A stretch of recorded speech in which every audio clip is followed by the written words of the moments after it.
Hello, everyone. My name is Mitisha Gupta, and I am your host for today's podcast, Win Over Hypertension,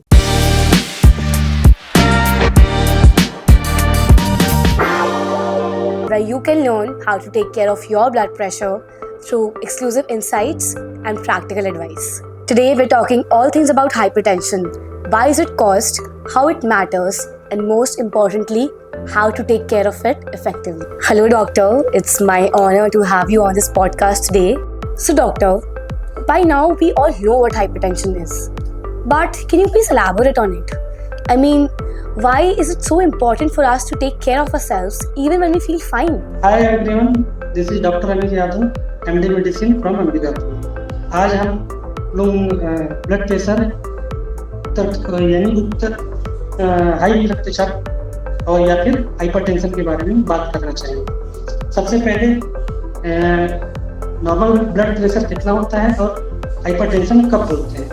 normal blood pressure is blood pressure less than 120/80 mmHg और according to latest EHA guideline hypertension अपन तब बोलते हैं जब blood pressure 130/80 से ज़्यादा हो जाए। Okay, but why is it so often called the silent killer? What makes it so dangerous over time? Hypertension को साइलेंट किलर क्यों बोला जाता है? तो आसान भाषा में मैं समझाना चाहूँगा कि अगर हम कोई हाइपरटेंशन का पेशेंट आपको नॉर्मल सामने से दिख रहा है तो इसका मतलब ये नहीं कि वो अंदर से भी नॉर्मल हो। इसको इस तरह से समझ सकते हैं कि यदि अगर किसी दीवार के पीछे आग लगी हुई है, अपन उस आग को ना देख पाए और हम ये बोलें कि इस दीवार के पीछे सब नॉर्मल है, तो ऐसा नहीं है। वो आग है, पीछे अपने आसपास की चीज़ों को डैमेज करती रहती है। सिमिलरली जब अपन आप लोगों ने देखा होगा, हम जो घर में हम लोग जिस पाइप से पानी आता है, पानी अपन साफ पानी देख के अपन को लगता है, पाइप को बाहर से देख के लगता है कि अंदर से सब ठीक होगा। बट अगर पाइप लोहे का हो तो अंदर उसके अंदर अंदरूनी लेयर पे जंग लगता रहता है और कहीं ना कहीं वो अंदर उसको डैमेज करता रहता है।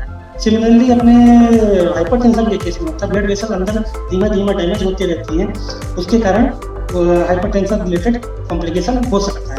इसलिए हाइपरटेंशन को साइलेंट किलर बोला जाता है। So, doctor, I would like to know what are the most common reasons people develop high blood pressure? Is it genetics, lifestyle, or something else? Primary cause mostly due to होता है life style modification या फिर genetic cause. कुछ लोगों में दोनों कारण हो सकते हैं। तो लाइफ स्टाइल मॉडिफिकेशन जैसे खाने में हाई सॉल्ट की मात्रा या फिर तैलीय पदार्थ, sedentary life style, smoking and alcohol का अधिक सेवन, ये कारण हो सकते हैं। और जेनेटिक कॉज में अगर किसी के पेरेंट्स यानी मदर या फादर को किसी को ब्लड प्रेशर की बीमारी है तो ऐसा बोला जाता है कि बच्चों में लगभग डबल चांसेस हो जाते हैं कि उनको भी ब्लड प्रेशर की समस्या हो।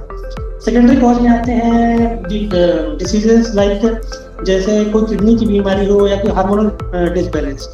ये केवल 5 to 10% लोगों में होता है एंड 90 से 95% लोगों में ब्लड प्रेशर के cause life style and genetic. So, I would also like to know if someone has just been diagnosed with high blood pressure, what are the changes you would want them to make in their daily routine? तो सबसे पहला advice हम उनको देना चाहेंगे कि खाने में साल्ट की मात्रा कम, साल्ट या नमक की मात्रा कम करें। नमक की मात्रा आइडियली लेस देन 1.5 ग्राम पर डे से ज़्यादा नहीं होना चाहिए।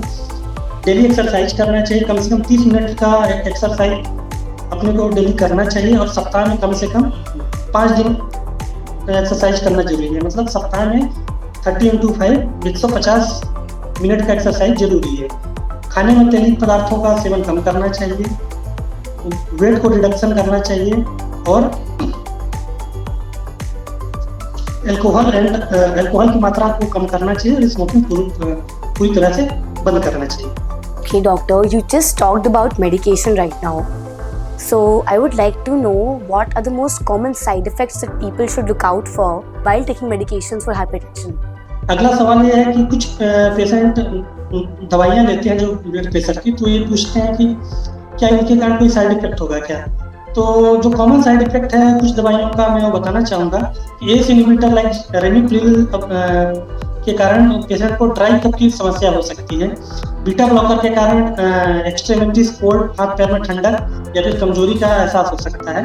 डायबिटिक्स जो हम कॉमनली यूज करते हैं फुरोसेमाइड, टोरेसेमाइड, हाइड्रोक्लोरथाइड, क्लोरथैलिडोन, इसके कारण बार बार पेशाब खाना या फिर पोटेशियम की कमी के कारण कमजोरी का एहसास हो सकता है।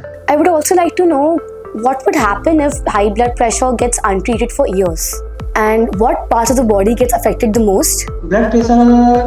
हाई ब्लड प्रेशर के कारण जो वेसल की जो अंदरूनी लाइन है उनको डैमेज होता है, ब्लड प्रेशर को असर पड़ता है, जिसके कारण वहाँ पे एथेरोस्क्लेरोसिस प्रोसेस चालू हो जाती है। ड्यू टू एथेरोस्क्लेरोसिस फ्यूचर में चांस होता है कि वेसल वॉल ब्लॉक हो जाए और उस ब्लॉकेज के कारण हार्ट अटैक या फिर स्ट्रोक होने की संभावना रहती है। सिमिलरली किडनी की वेसल्स में ये किडनी की वेसल्स को डैमेज करता है, जिसके कारण किडनी फेलियर हो सकता है। So I would also like to know, if someone has just been diagnosed with high blood pressure, what are the changes you would want them to make in their daily routine? तो हम लोग इसमें dash मतलब diet appropriate to stop hypertension. इसमें नमक की मात्रा कम खाने में करना चाहिए। खाने में salad, fruits and high protein and low fat diet, इनको अपन पेशेंट को एडवाइस करते हैं हाइपरटेंशन के patient. So this marks the end of our podcast, Win Over Hypertension. I would like to say a huge thank you to the doctor for sharing such valuable insights to us. Remember, hypertension isn't just a number, it's a signal. And with right knowledge and action, it's absolutely preventable. If you found this episode helpful, do not forget to like, share and subscribe and share your valuable insights with us. Always remember, stay informed, stay proactive, and most importantly, stay healthy. This is Mitisha Gupta signing off from this podcast, Win Over Hypertension.